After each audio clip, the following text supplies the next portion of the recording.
ça fait plaisir de vous voir. Alors oui, j'ai rien posté la semaine dernière, parce que j'avais dit il y a 2 semaines que je posterais une vidéo le mercredi, une vidéo le samedi.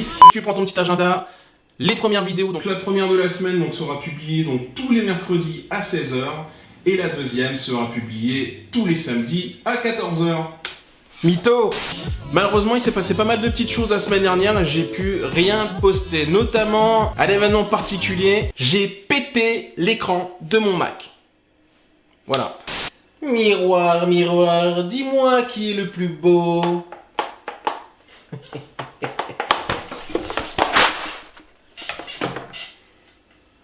Du coup, j'ai été triste pendant une semaine.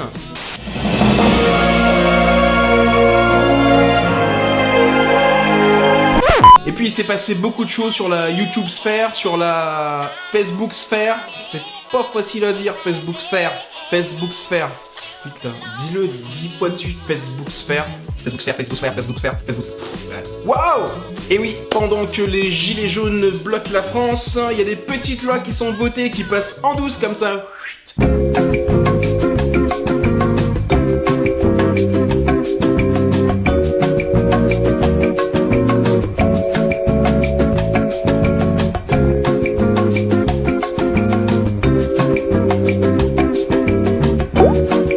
Notamment une loi concernant donc les vidéos sur les réseaux sociaux, sur YouTube.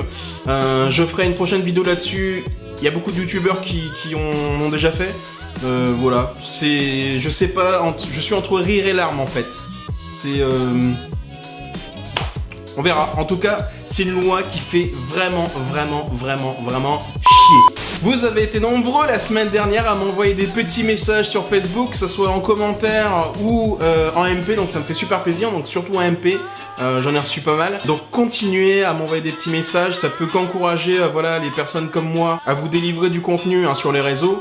Encore une fois, je gagne pas ma vie sur YouTube et sur Facebook, ça se saurait. Mais ça fait super plaisir de pouvoir échanger avec vous, au-delà d'un j'aime ou d'un like sur un écran. Voilà. Alors, sujet du jour pour ce vlog numéro 2, je voulais parler du métier, de la passion de vidéaste, parce que certains confondent aujourd'hui le métier de vidéaste et le métier de cadreur aussi, qui ne sont pas du tout la même chose. En d'autres termes, soit tu es vidéaste et tu fais de la création de vidéos, ou soit tu es cadreur et tu filmes. Je te montre tout ça tout de suite. Mais avant... générique.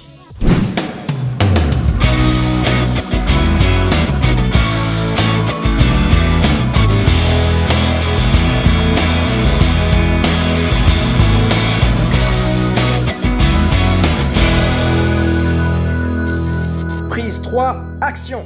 J'ai posté une vidéo la semaine dernière très rapidement concernant des personnes qui m'avaient dit qu'ils n'avaient rien à filmer. Je voulais développer un petit peu plus ce sujet voilà, sur cette vidéo pour vous montrer que certaines personnes ne sont pas sur le bon sujet ou ne sont pas du tout sur la bonne vision de la création vidéo. Donc je reprends les styles de messages que j'ai eu. J'aimerais faire de la vidéo, mais il n'y a pas d'événement, pas de foire, pas de festival, pas de gros concerts, pas d'événements sportifs pour que je puisse faire de la création vidéo. Mais non, t'as pas compris en fait. Tu n'as pas compris en fait, tout simplement. Bien sûr que tu peux filmer, que tu peux faire de la création vidéo juste en sortant chez toi. Même chez toi, je pense que tu pourrais peut-être même en faire. Je ne cesserai jamais de le répéter, mais ce qui est important en vidéo et pour que ta vidéo soit de qualité et suscite l'intérêt de ton public, ce n'est pas le contenu forcément qui compte. Bien sûr, si tu filmes une mouche en train de voler, on s'en fout un peu. Mais c'est surtout la manière dont tu vas te servir de tes rushs vidéo. Et surtout, ce qu'il y a là-dedans, encore une fois, c'est ça, la créativité. Et oui, il faut que tu le retiennes parce que sinon je vais le répéter dans toutes mes vidéos. La qualité et l'intérêt de ta vidéo ne dépendent pas de ton environnement ou de l'événement qui se passe en fait, mais dépend tout simplement de la créativité dont tu vas faire preuve pour réaliser ta vidéo. A l'inverse, tu peux très bien filmer un grand événement, un festival, un concert, un match de rugby de l'équipe de France, je ne sais quoi d'autre. Tu peux tout filmer, mettre tes vidéos bout à bout et franchement ça va être naze. Il y en a beaucoup qui le font sur YouTube, de filmer des gros événements, voilà, avec leur smartphone ou autre, et ils le mettent sur YouTube en espérant avoir du contenu, en espérant avoir voilà, un certain nombre de vues, etc., des abonnés, etc.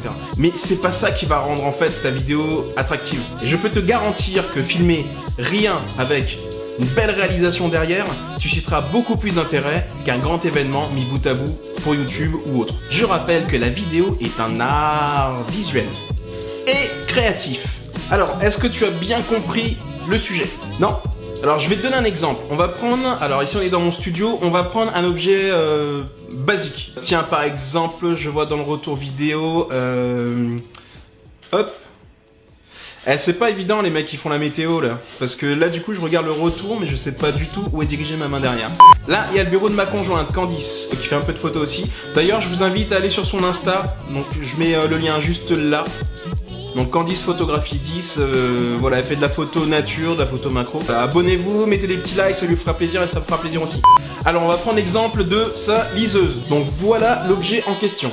Je vais te réaliser donc du coup 2 types de vidéos pour te montrer qu'une vidéo suscitera aucunement l'intérêt du public, mais que l'autre vidéo sera un peu plus intéressante.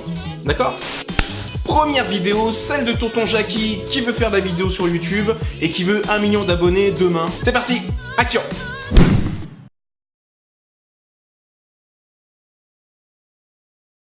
Wouh! J'ai oublié la musique de tonton Jackie. J'espère qu'il n'y a personne qui s'appelle Jackie, pour ceux qui me regardent. Aucun manque de respect, hein. Mais bon, tonton Jackie, action!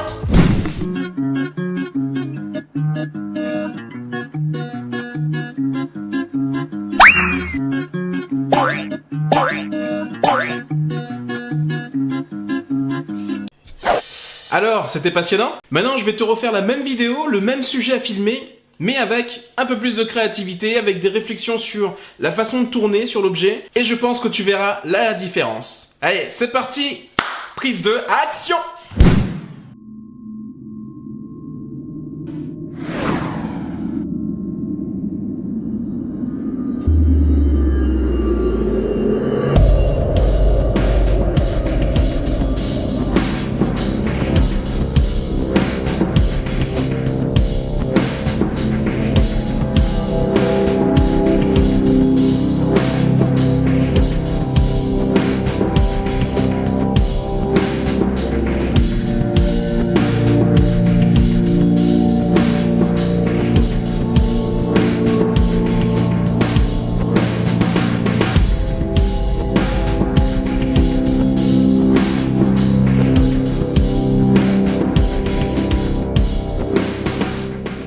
Alors, tu préfères laquelle? Tu vois, c'est pas très compliqué de susciter l'intérêt de ton public.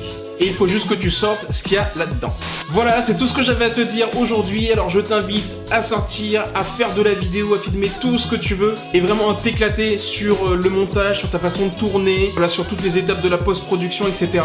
Mais franchement, éclate-toi, éclate-toi, éclate-toi. Profite de cette liberté que l'on a encore aujourd'hui pour faire de la vidéo. Et si jamais tu as des questions sur le montage, sur ta façon de tourner, n'hésite pas à m'envoyer un petit message. Je prendrai le temps qu'il faut pour te guider sur ta réalisation. Encore une fois, je ne suis pas le gros professionnel de la vidéo. Il y en a qui font des montages beaucoup mieux que moi. Mais j'ai la volonté d'apprendre et la volonté de tenter les choses. Et je pense que tout le monde peut y arriver. Alors je te dis, éclate-toi et surtout, vive la créativité!